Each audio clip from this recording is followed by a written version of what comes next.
Now, our next session, Humanity and AI, Can We Keep Humanity at the Center? We'll explore how we can keep the technology in service to humanity and not the other way around. The moderator of this session is Aarathi Krishnan, Humanitarian Futures and Strategic Foresight Advisor. Aarathi, over to you. Hi, everybody, and welcome.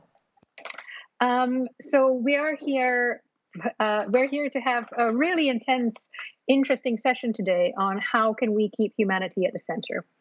AI is one of the most powerful tools human beings have ever created. And with anything so powerful, there are risks, not least of which is the risk of the diminishment of our own humanity as part of this. And today we've invited a remarkable group of diverse perspectives on this essential question. Can we keep humanity at the center, even as AI is poised to augment and perhaps subsume many human tasks? How do we actually ensure that it encodes human values and human ethics, and through that, whose values and whose ethics? Can we use AI to elicit the better angels of our nature and overcome our demons? And how do we ensure AI is used to help all of humanity and not just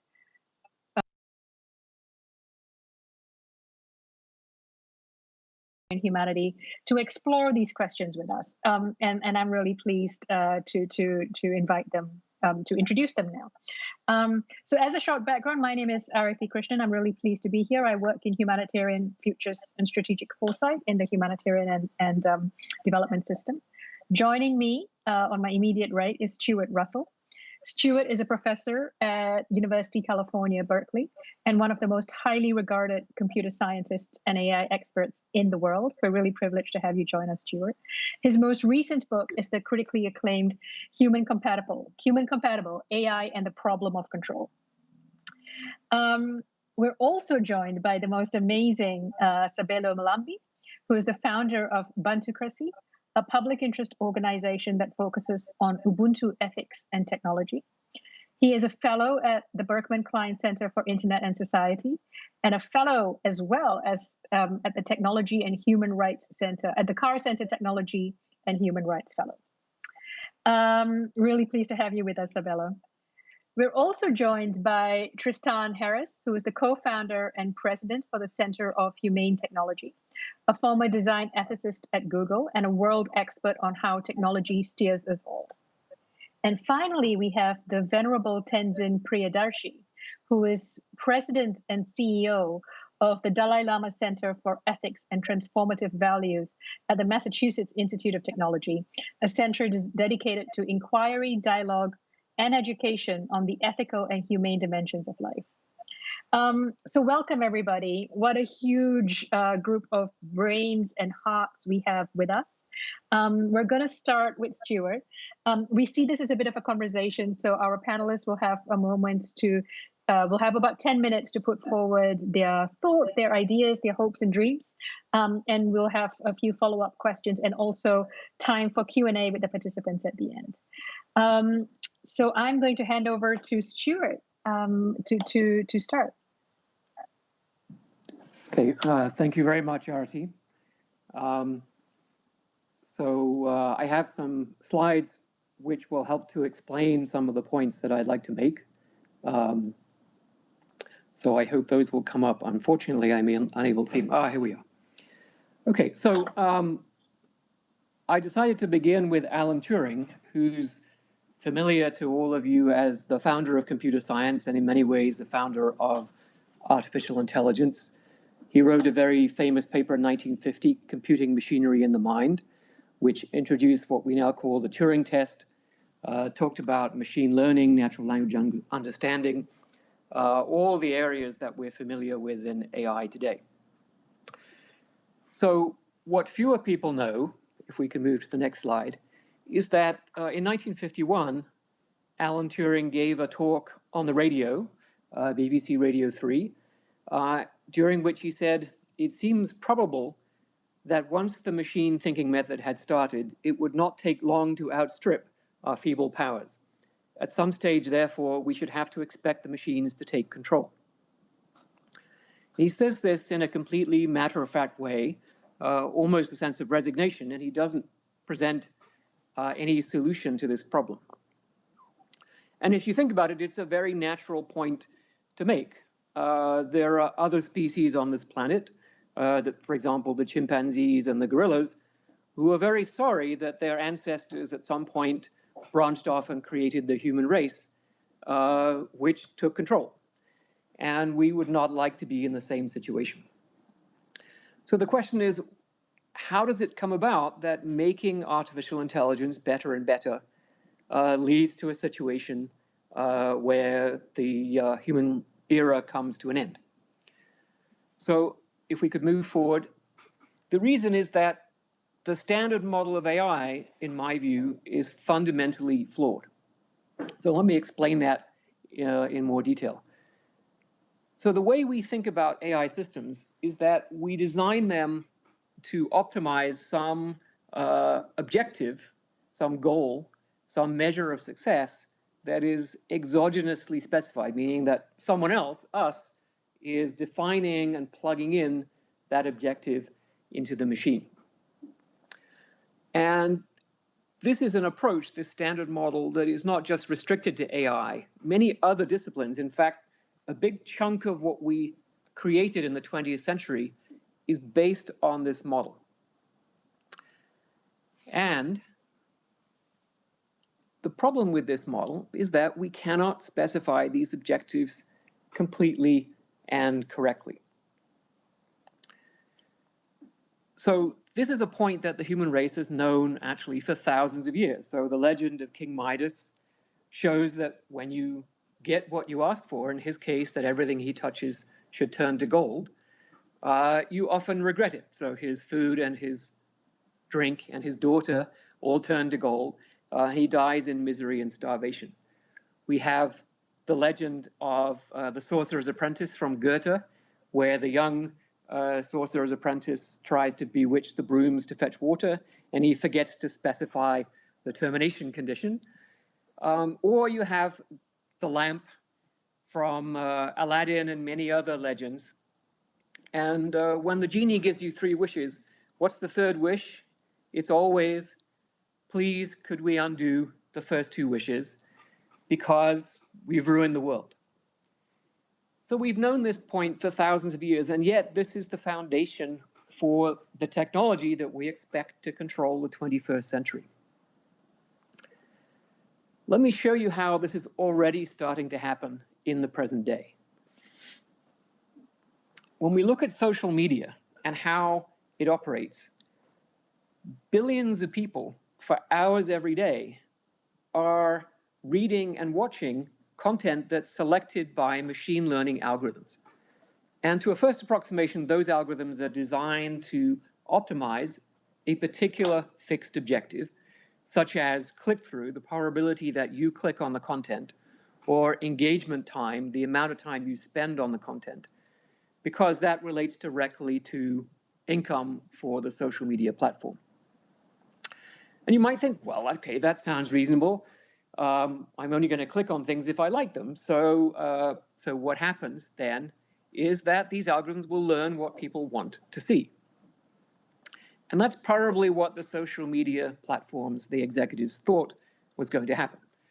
Unfortunately, that isn't what happened.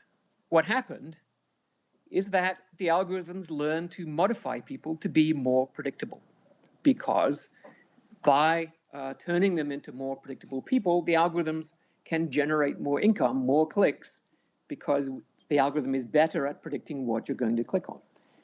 And so the algorithms, by sending us appropriate sequences of content, change our preferences, our perceptions, our opinions, whether it's for violent videos or extreme political content, in any direction, whether it's all the way from eco-terrorism to neo-fascism. The algorithm doesn't care as long as you're more predictable.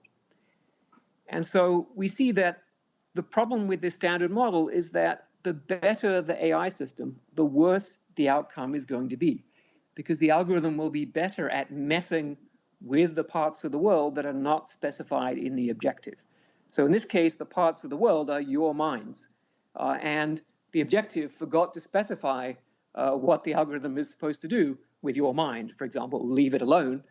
And so the algorithm takes advantage of that freedom to maximize the objective that it is given.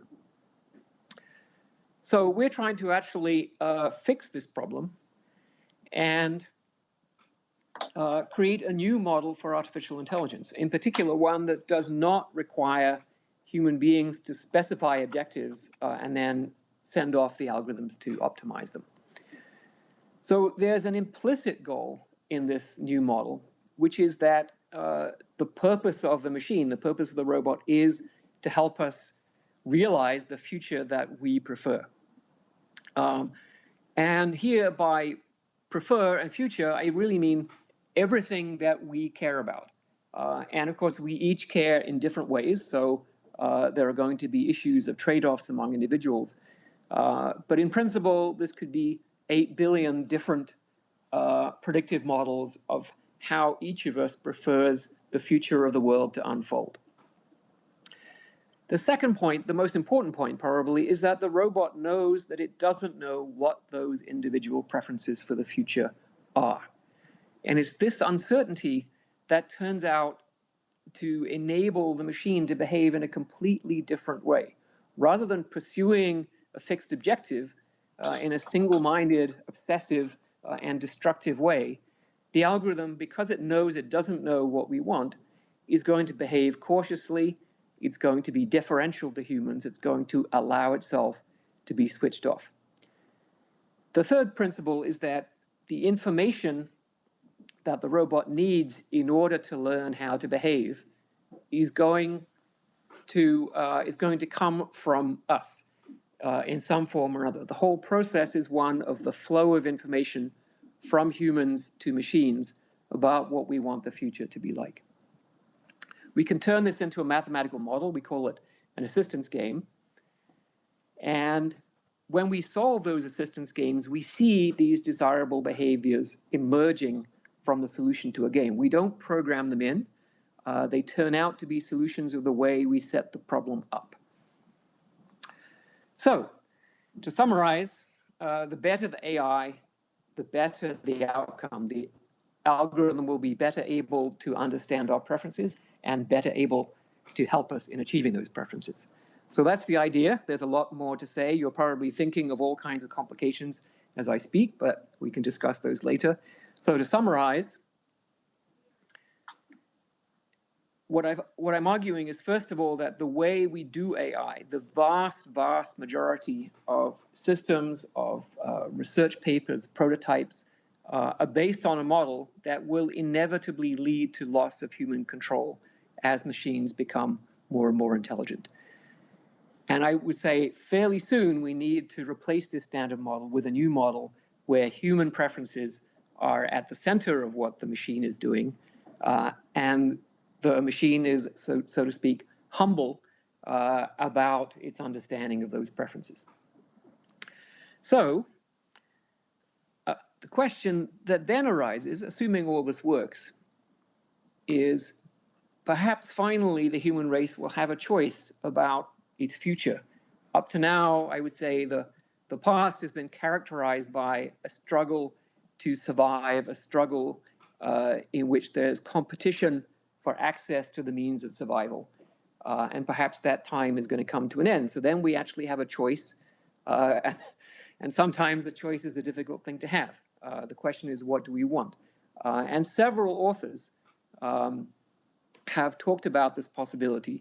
And visually, it's characterized very well by Wall-E, where in the future envisaged in that film, the human race are basically passengers on a cruise ship, on a cruise that goes on forever, where the civilization is run by machines and human beings no longer have autonomy or knowledge of how their own civilization works. That's a slippery slope that we have to be very careful of. So I'll stop there. Thank you. Stuart, thank you so much. That was brilliant. One question sort of jumps out at me, and it was, and you talk about our need to put human preferences in the center.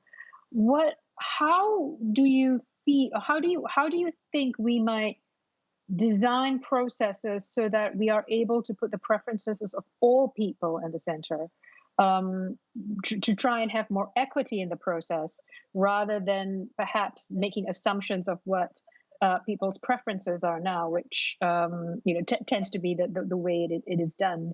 Do you have any ideas or thoughts around that? Well, there's only about 2,500, 3,000 years of research on that question for me to go over. So first of all, there's no particular reason why machines should give any greater weight to the preferences of one individual compared to another. In many cases, the decisions that these systems are going to be making are going to be somewhat local. And so for those kinds of decisions, it makes sense to pay attention to the preferences of those people who are going to be affected, and the preferences of other people won't factor into those kinds of decisions.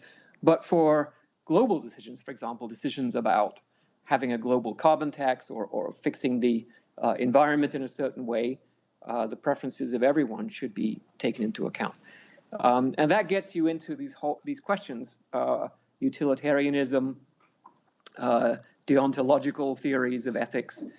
How do we make decisions on behalf of more than one person and do that in a fair way? I'm actually more optimistic about a refined version of utilitarianism that pays attention to the fact that every individual in the world doesn't just care about themselves. To a large extent, we do have preferences about the well-being of others.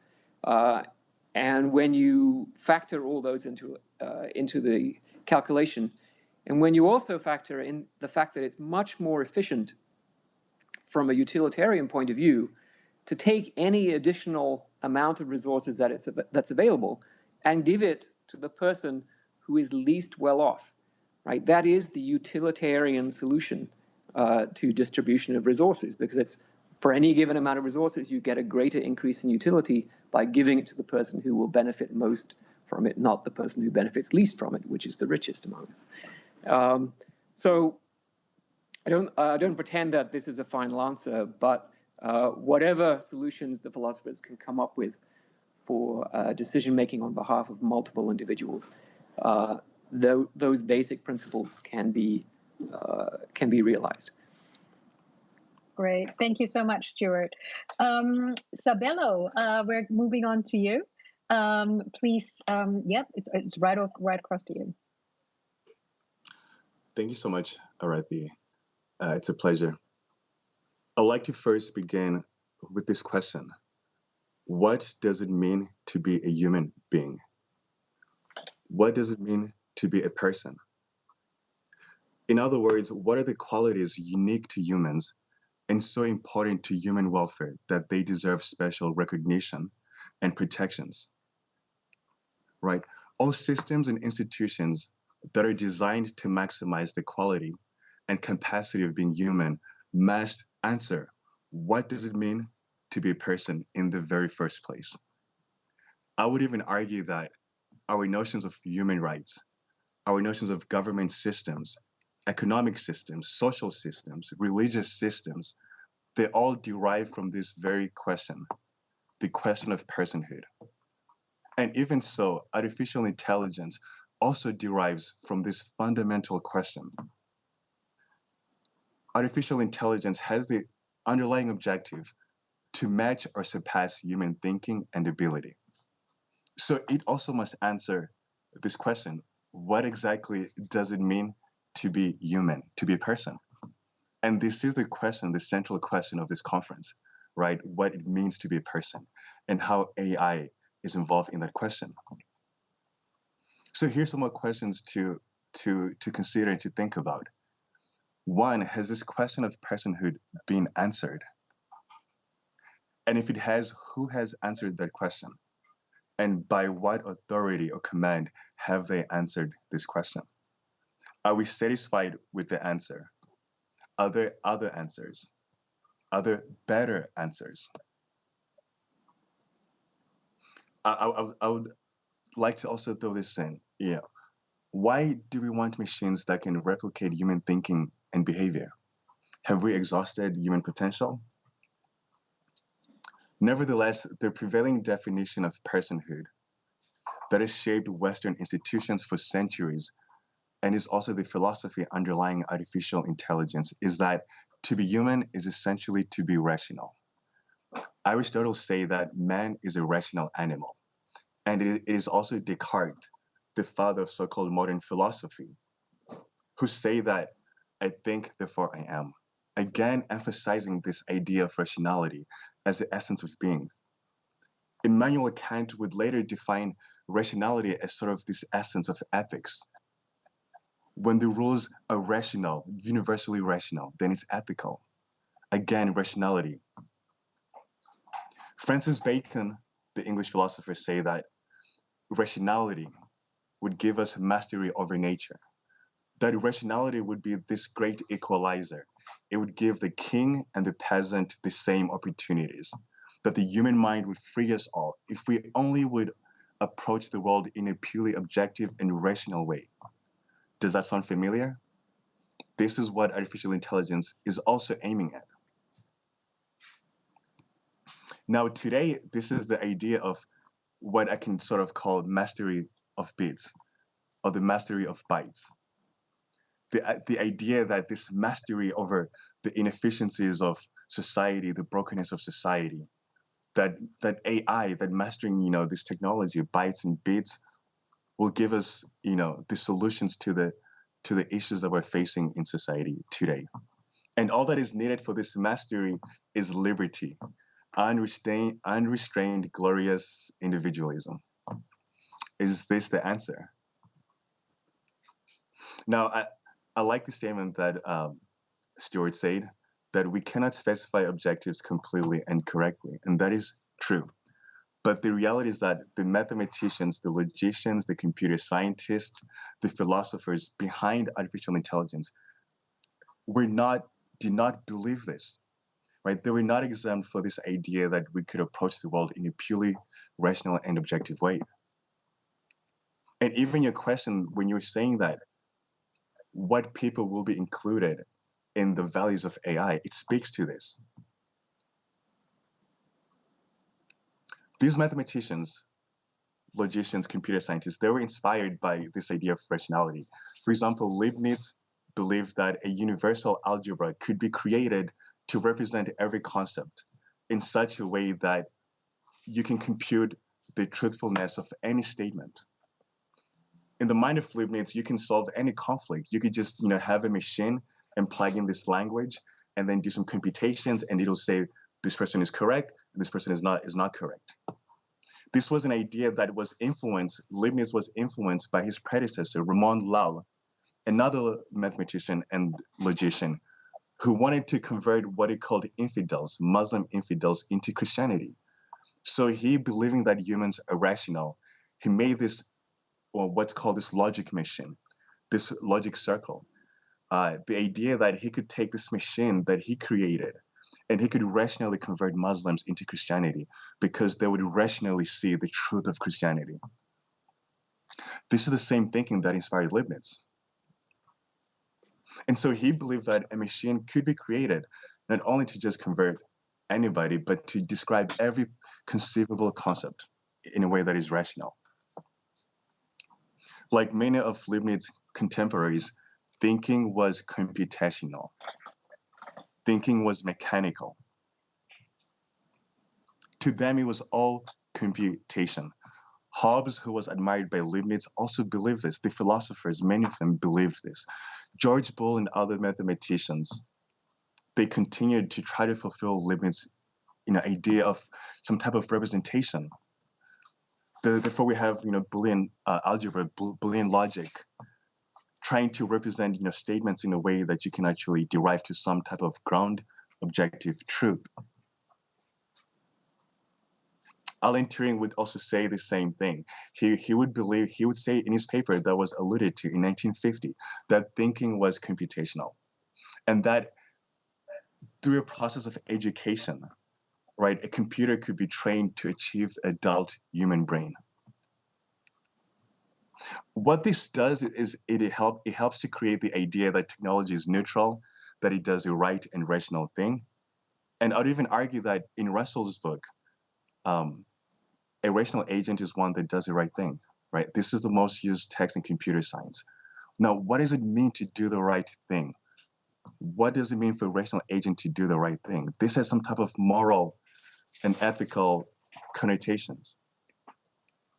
Now, when we look at the state of inequality today, all I have to ask you, with the ongoing racial injustices, the high income inequality, does AI do the right thing, right? Do the systems that we have do the right thing? It is evident that the prevailing definition of personhood leaves out many. When we look at the historical record, colonialism, chattel slavery, anti-Black racism, the genocide of indigenous people, again, it is clear that the dominant definition of personhood has never been universal or applied universally. So is it a wonder today that artificial intelligence, which shares the same historical and philosophical foundations, the same type of thinking, is it a wonder today that it continues to exclude other human beings as is other systems that have excluded human beings for centuries? I don't think it's surprising. It's not a wonder. The Zulu philosopher and poet from South Africa, he gives us this warning. He says, a highly ethically advanced society does not need to be necessarily technologically advanced. Equally, a technologically advanced society does not automatically possess a high ethical level. High technology and ethics do not have to go together. In fact, they can actually go the opposite ways. They can go in the opposite directions. And so thinking that if we have better technology, better tools, better data, we'll have more ethical societies, more ethical outcomes is entirely flawed, right? The first president of Zambia, Kenneth Kaunda, says that, thinking about technology in general, he mentions that, is there a way that my people can have the blessings of technology without being eaten away by the materialism and losing the spiritual dimension from their lives? This is all to say that there is no amount of data or engineering that can solve moral dilemmas or tell us how to be ethical. Data will always be insufficient. To be ethical, instead, I would argue, is to include the other, is to include the marginalized, is to incorporate into larger community those who have been oppressed. This is because we are interconnected, and increasingly so through artificial intelligence. We can look at facial recognition. You can train a data set on another group, and the same data set could be used to facially recognize me. I may not be involved in that data set, but then the technology now applies to me as well. There are many examples like that. I would argue that our notion of personhood must reflect this interdependency, that our destinies are tied together. And it is when we transform from being simply purely biological, rational beings and become relational beings that we can have the world that we need today. In Ubuntu, the moral philosophy from South Africa, but which represents much of the African continent, personhood is relational. It is interconnected. A person is a person through other persons. It is through cooperation, not competition, that we become better and experience a higher quality and dignity of life. A life without inequality, extreme poverty, and without racial prejudice. It is by enriching the humanity of others that we enrich the humanity of ourselves. And the inverse is also true. When we reduce the humanity of others, we also, in that very same act, reduce our own humanity, our own personhood. In other words, we are inextricably interconnected. This is the nature of society. This is the nature of reality. When we respect these connections, and when we embrace them, and when we work towards them, we bring harmony into society and into this world. Ubuntu gives us equity. It gives us restoration. It gives us reconciliation. It gives us harmony and solidarity. These are the values that should be shaping and guiding our institutions today, and definitely shaping how we create and build AI systems today.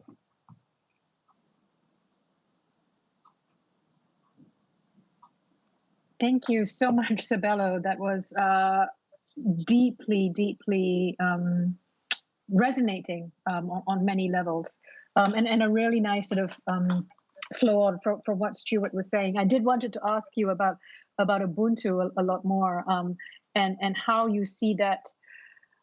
How would we actually reflect some of those? I'm not sure if this is going to come across as articulately as I would like, but how do we take these principles, these different moral ideas, this different ways of relating, whether it's Ubuntu or any other types of philosophy, and is that something that you think can be embedded in AI systems? Is it something that or is it far too complicated? I recognize why it may not necessarily have happened thus far, or not as progressively as we would have liked. But yeah, I mean, I'm interested in your thoughts about how that could actually. Do you see it as a pathway forward for us?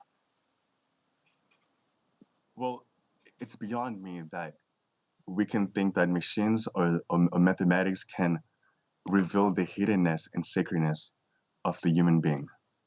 That we can use machines to sort of, read who we are, and then use that to try to approach the world in a way that, helps all of us. Instead, we have to look into the relations. And there's several relations in the process of building AI. The first relation is between the people building the system, right? And between the technology itself, the relations between the system and the people that it affects, and the relationships between the people affected, how they view themselves, how they react to other people, how they react to themselves due to the system. So when we see the interconnected layers of relationships, we need to now find what is the best way to redistribute power in such a way that we can maximize social progress and social harmony. Right. So how is power centered in the entire ecosystem, in the process of creation, in the creation and use of technology? Whose values are being observed, whose values are being served, who is being represented, in this whole process? What is their nature and the balance of this relationship, of the relationships, right? And so when we have a more holistic view and look at this, these interconnections of what I can call relationality, right? And when we observe those and we map them out and we look at the power distribution within those relations, I think only then can we start to find ways forward. But until we take that necessary step today, one, to understand this history behind AI, why we even think this way, why we even want a machine to help us make these decisions, right? When we tear that apart and get to the bottom of it and really examine that and question it and decide, is this the way we want to move forward, right? Once we do that very first basic and necessary step, right, to not accept the default status quo that this is how AI is and meant to be, that we should want a future where machines can think like us or even are better than us. As someone from an oppressed marginalized group, I know what it feels to have a system say they can think for you and they know what's good for you and know what's better for you. And so I can understand when some people don't have the same figures about technology or machines that can claim to have the same type of capacity. From my perspective, I don't understand why we're so focused on these solutions, despite the other means we have today to redistribute wealth, to solve poverty, to increase education, to increase funding for marginalized groups, and other ways of inclusion, not more efficiency in tech or optimization, but other ways to include more people into the process. This is what we should be looking for, and I think that is the way forward, at least if I'm being authentic and genuine to the Ubuntu framework. Brilliant. Thank you so much, Sabelo. Tristan, really interested to hear from you now, and your thoughts and views. Great, thank you, and thanks for having me. Maybe if they could just put on the slides. There we go. And my talk here are going to reflect a lot of the comments that have already been made. When we talk about putting humans at the center, and what will happen when AI takes over human strengths, and we think about when will AI ever rule the world, we talk about it as a hypothetical future. We talk about it as Terminator movies and things like that. But what I want to actually talk about is the way that this has already happened, that AI actually already runs our world. And to do that, I want to take us back to E.O. Wilson, who said that the real problem of humanity is that we have Paleolithic emotions, medieval institutions, and godlike technology. Waiting for that last one to go. And this is what E.O. Wilson said. And I want to hone in on those Paleolithic emotions, the fact that our nervous systems were evolved from very old structures on the savannah. And if you zoom into those Paleolithic emotions, when I was a kid, I was a magician. And magicians teach you, the discipline of magic teaches you that most people actually don't know their own emotions. They don't know their own mind's reasoning capacities. And it shows that there's actually universal backdoors, universal hacks, universal zero-day vulnerabilities to the human mind. And every place that we have one of these vulnerabilities and it's exploited that we don't notice is a place where we've actually lost choice. And while we've all watched out for the moment when technology will actually overwhelm and overtake human strengths, this is when it's going to take our jobs. This is when it, takes takes over our society, the Terminator sort of effect. We miss this much earlier point when technology actually overwhelms human weaknesses. And that point, I want to argue, has already been crossed. And when you cross over that point, that's when you take control. The quick sort of initial Marshall Islands of that effect is when technology crossed the line of our human cognitive limits. That's when we feel a problem like information overload. When technology crossed the line of our, waiting for it to load here, dopamine system, we feel a problem called addictive use. When technology crosses our social validation, we feel that as mass narcissism. When technology crosses our weakness for confirmation bias, that our brains, it feels good for our brains to get information that affirms our existing beliefs than to go against our beliefs, we feel that as a problem called fake news. And when technology crosses our outrage and it manipulates our emotions for outrage, we feel that as a problem called political polarization. And when technology crosses the line for trust, when it hacks the foundations of how our minds figure out what's true or trustworthy, we feel that as a problem called bots and deepfakes. So all these seemingly different problems on the right that we're actually seeing right now are actually reflected by one problem. And it's the kind of checkmate of human control over society.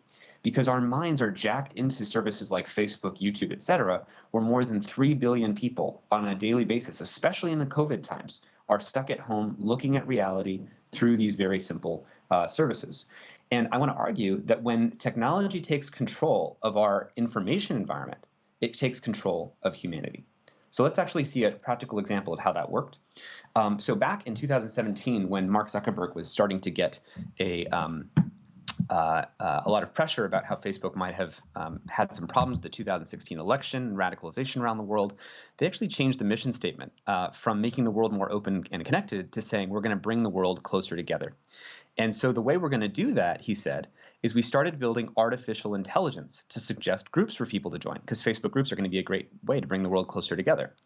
And so he said it works. In the first 6 months, our group recommendation system helped 50% more people join meaningful communities. So what does that look like?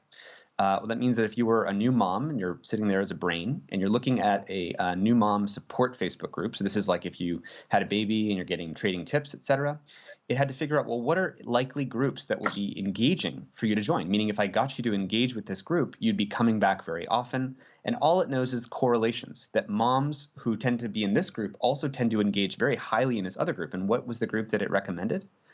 It recommended anti-vaccine conspiracy theory groups for moms.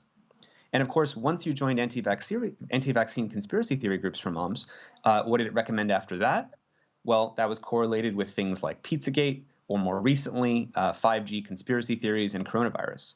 And so AI, by controlling the information environment, has actually been steering the world into more and more radicalizing beliefs in a very practical way.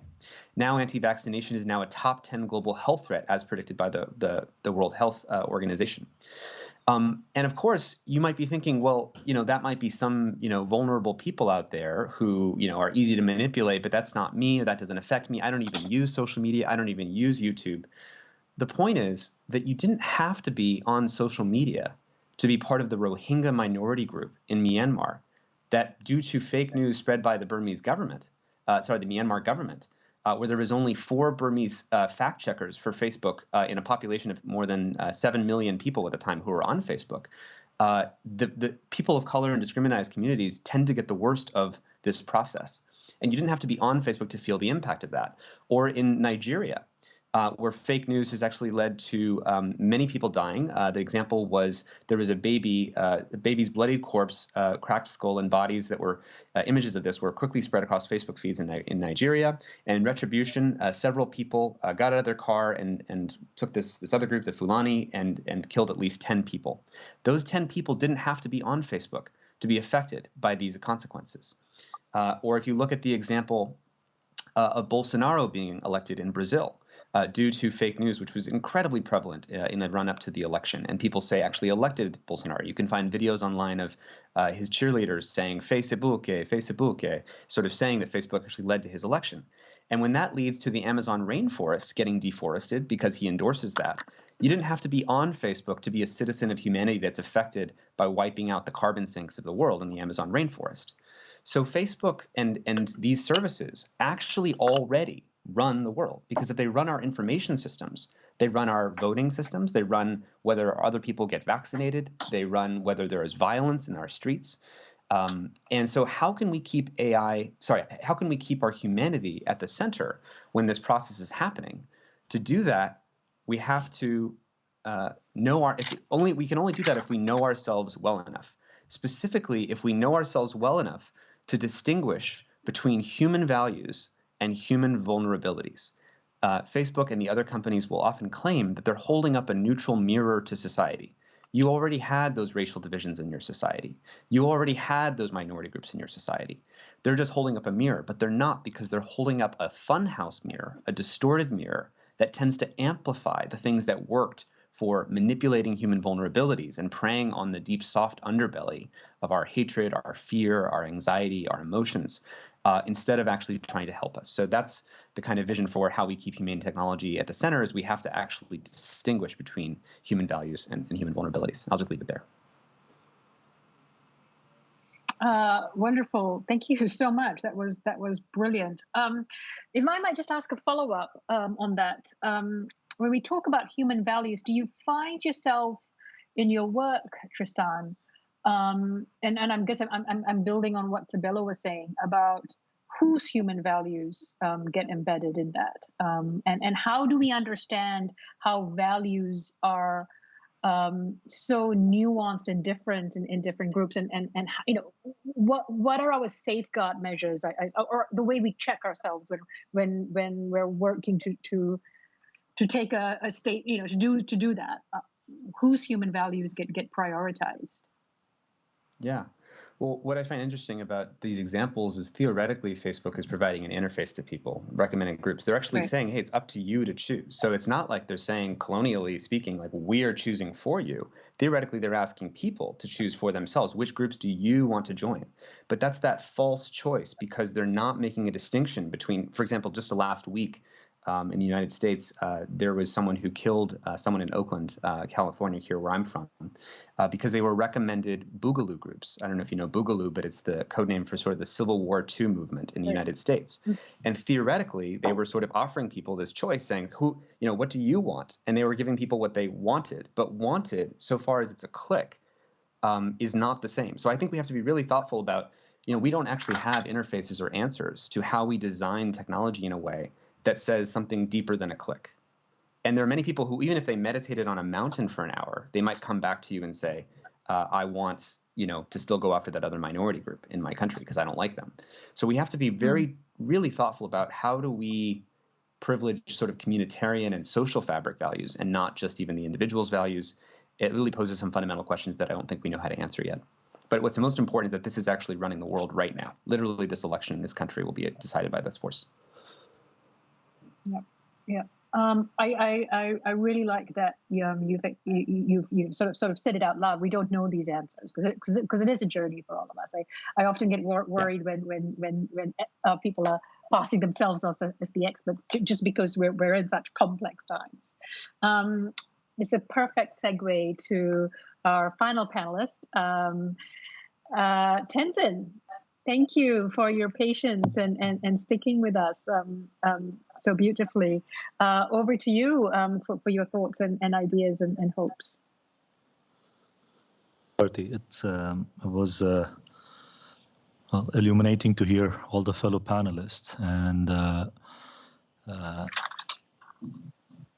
I'm used to repeating certain viewpoints because I do believe humans suffer from perpetual amnesia. But given that it was a short time span, I'll try to refrain from repeating things. But let me begin by saying that not all aspects of humanity are worth preserving, meaning that it's a fake romanticization to think that all aspects of humanity are actually good, and that they are worth preserving, or that they should dictate, how we sort of write algorithms and so on. However, there's a fundamental sort of basic principle that allows humanity to flourish in certain ways, and one of those basic principles is the principle of harming. So non-harming, meaning even non-violence or not harming the other, is sort of the minimalist principle that we hope that humanity can operate out of. However, the flourishing part does not from restrain or refraining. There's a value to abstinence. There's a value to learning how to restrain, which we as individuals or as society haven't learned very well. But at the same time, there's also this aspect of virtue cultivation, meaning that what are the kinds of qualities, virtuous aspects of humanity that we would like to see amplified, empathy, compassion, that we largely believe that these kinds of values, if they are amplified in society, it would make for perhaps a better world. It would perhaps make for a more sort of humane conditions, so to speak. Now, let's be clear. We humans don't very well understand how to be ethical. We are still struggling in our own ethical imagination. We are still struggling to learn how we make better ethical decisions. We have experimented with rule-based systems. We have experimented with the legality of legal frameworks. But we have also seen larger loopholes in those legal frameworks, and how we sort of exploit legal framework to our own advantage. In the absence of a good algorithm for humans to learn about ethical framing, it's quite difficult to think about how to replicate it for machine learning platforms, how to even sort of begin thinking about what would look like beyond just the true and false sort of statements in machine learning systems. So the challenge is that humanity is a work in progress. We are still evolving, trying to understand, what would a better human society look like? What would a better human species look like? Nonetheless, with the advent of this particular form or subset of technology, we are forced to sort of begin this new framing of juxtaposition of human species versus machine learning systems. And one of the key things, again, is that, when we ask about control mechanisms, are we asking about control mechanisms based on the primitive dialectic, master-slave dialectic that has driven much of our institutional and society building? Because if the whole idea of control is driven by master-slave dialectic, even passively, we would be happy with just simply creating machine systems, AI systems, that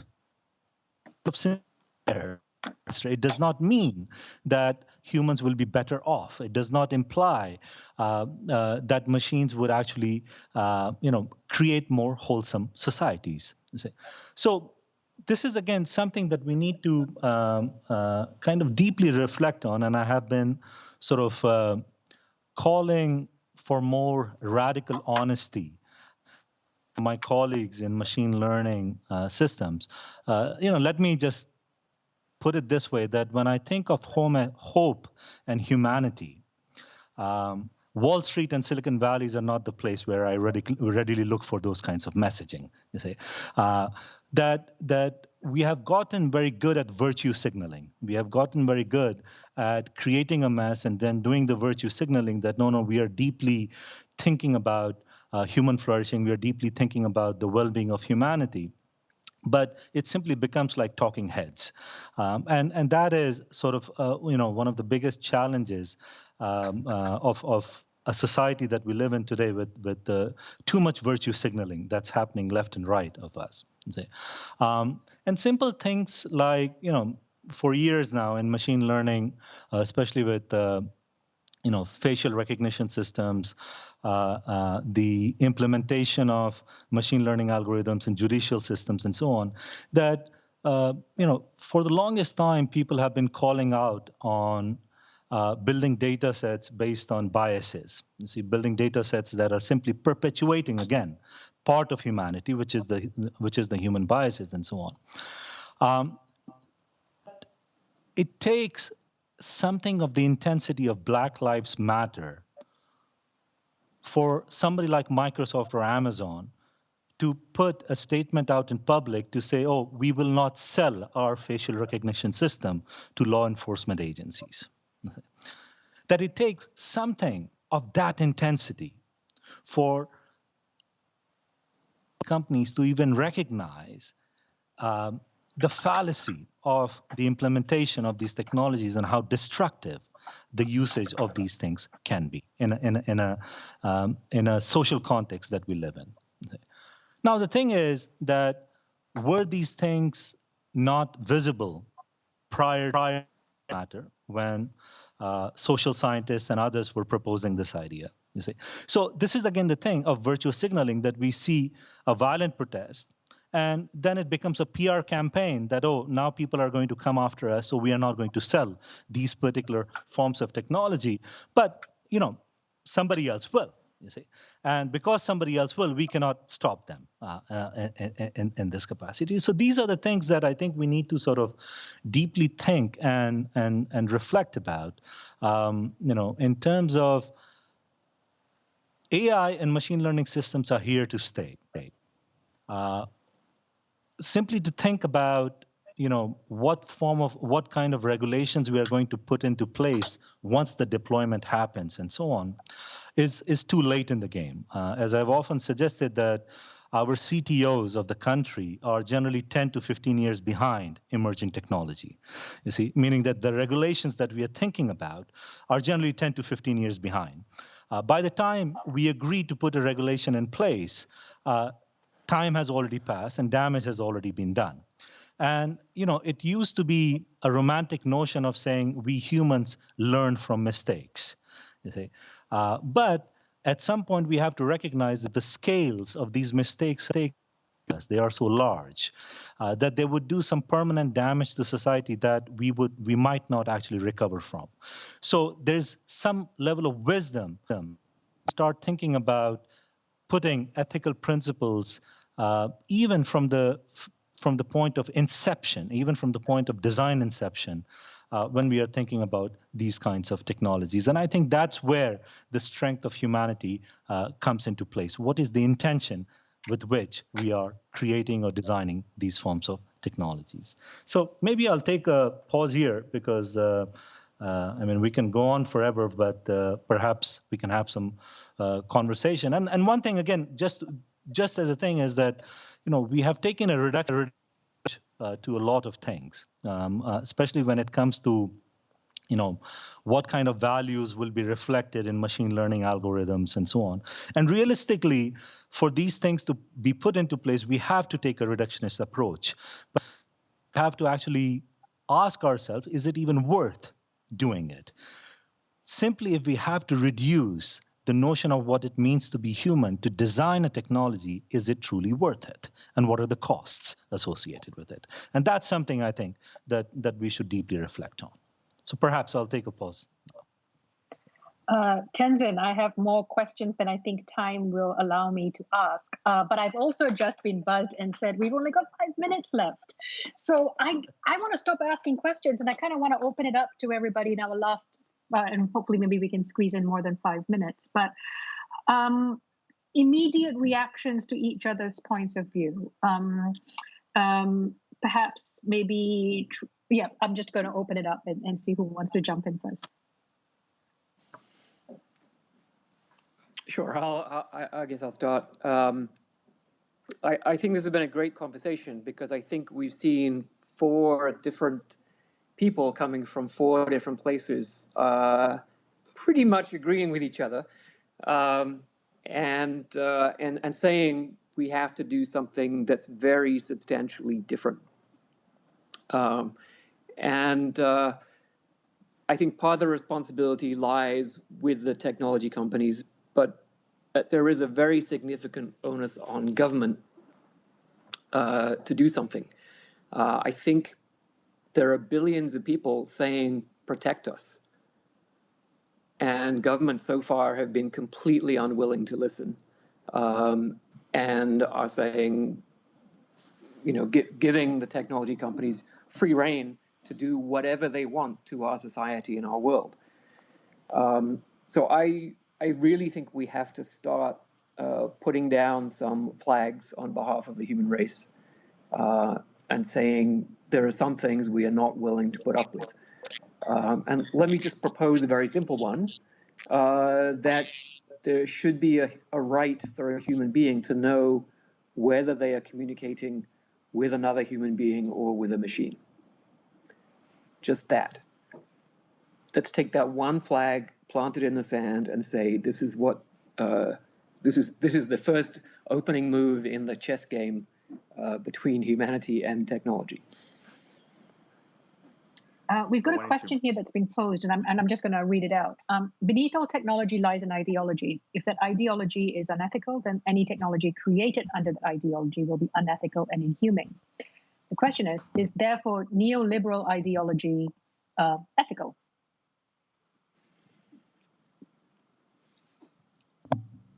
I can. If I may. Sorry, Sabelo. Do you want to go first? So sorry, Sabelo. I can allow my brother to go first. I'll follow. I think if I have to say something, I would say Ubuntu principle is perhaps better suited for ethical framing. Google is neoliberal. Are they ethical? Probably not so much. You know, the issue again is that we have to be careful about virtue signaling. Of these movements become very good at virtue signaling, marketing, and packaging of certain things. And talking about ethics is not ethical. Sabelo, over to you. I just wanted to answer, is a neoliberal ideology ethical? I can point to Kwame Nkrumah, the first president of Ghana, who came up with the term neo-colonization, right? This idea that being colonized is still happening even today, despite the political colonization. We still have systems of coloniality, systems of colonization still happening today. And I don't think those are ethical. One is obvious and it's apparent due to the inequality that it creates. But something to really underline is that, you know, the philosopher, I believe it was Hobbes who was saying that, you know, capitalism will create what he calls the penurious rebel, extreme poverty. And so in order for Europeans to avoid this state of poverty, he felt that they should colonize the African continent and other parts of the world. And so if you go to the inception of, you know, of these systems, inequality was already present. It was already foreseen, and they still decided to pursue those systems, right? And then even behind those systems, what even gives us the idea that we should have this free market where rational agents can make rational decisions without any type of framework. Again, this follows from the idea that, well, to be person is fundamentally to be rational. And so let's allow the rational person, or man, if I'm more specific, to have the necessary freedom to do whatever they want. And when we lead from that foundation, we have these inequalities. So no, it is not ethical. It is unethical. We know this in the global south. We know this in the African continent, yet we still push the systems. I can add just one extra thing there. Yes, please, Tristan. I was actually going to turn to you, but yes. Just in the neoliberal model, I mean, the fundamental issue here is in capitalism, in neoliberal capitalism, so long as a whale is worth more dead than alive and a tree is worth as dead lumber than as a tree, in the attention capitalism model, sort of a human being is worth more if they're addicted, distracted, outraged, polarized, and disinformed than if they're a human being. That's the fundamental problem. And this system of neoliberal thinking externalizes harm onto other people's balance sheets while commoditizing private profit and putting the harm on someone else. And that's another form of the colonialism that's been discussed here already so eloquently. I wanted to make a big correction. It's not. It's actually a hateful philosophy. I think we're at time. So I just want to throw out one last question to all of you. Often when we have these conversations, we come away feeling more anxious. As Stuart said, there's 4 of you coming from very different perspectives and backgrounds, and sort of coming and saying very similar points. Should we have a dim view of our humanity's future, or should we be hopeful? It's a broad question, and I'm asking this considering that overall most of us are feeling very high levels of anxiety and tension, at this point in time. So I just want to, I guess, leave that question with you to hear maybe some final reflections from all of you.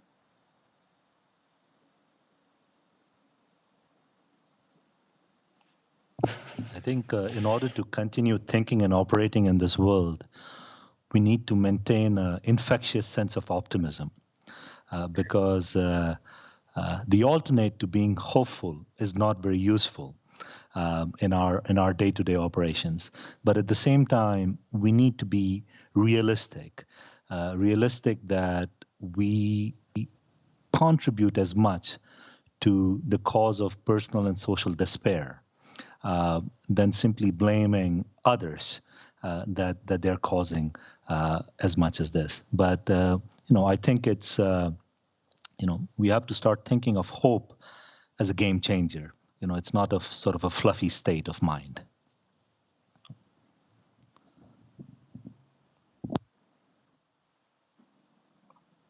I can also add to that and say that the very etymology of Ubuntu literally means becoming a person or being a person. So we're always evolving and we're always becoming better in response to the question of what it means to be human. And we become better by how we interact and how we respond to the human needs that we all have. And so there is hope. And it's why in Zulu we say Umuntu akalahlwa. No one is beyond redemption. There's always hope. There's always restoration if everybody's willing to work together earnestly and committedly to advance the welfare of everyone. So there is hope, but we need to fight for it and we need to work towards it. Thank you. Any final thoughts, Stuart or Tristan? So I'm a fundamentally optimistic person, but as you say, this is a time when you do have to wonder.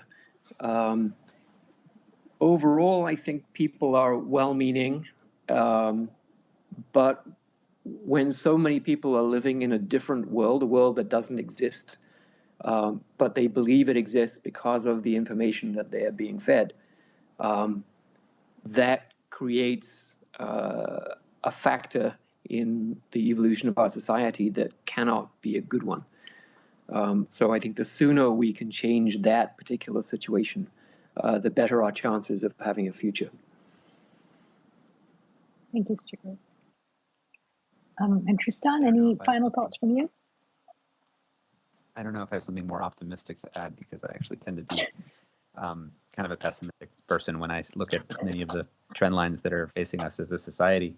But I will say that we interviewed Christiana Figueres, who negotiated the Paris Climate Accords, for our podcast recently. And she had the really brilliant point that when she was asked, and she was running the Climate Accords back in the 2009 summit, I think, and she was asked, do you believe that we will get a climate agreement in our lifetime? And her immediate thought, before even hesitating, was just absolutely not. And then when she realized that she was believing that, she realized that there's no way she can negotiate on behalf of everybody else if she herself didn't believe that it was possible. And that was about, I think, 6 years before she did the Paris Climate Accords and successfully got 195 countries to agree. And so I take that as a model, as what Tenzin and others have already shared, that we need a hopefulness as sort of a utilitarian part of our capacity to deal with these problems. Wonderful. Thank you so much. This was an amazing, intellectually rigorous, emotionally thoughtful, if that's the word, panel. Thank you so much, Stuart, Tristan, Tenzin, Sabelo, for leaning in and really giving your head and your heart to the discussion. Thank you to our participants who've been listening and watching, and to the SNF Foundation for giving us this platform to talk about these issues. You've been listening to Humanity and AI. Can we keep humanity at the center? And I'm now going to hand back to Anna for the next session. Thank you very much. And thank you, everybody. Thank you.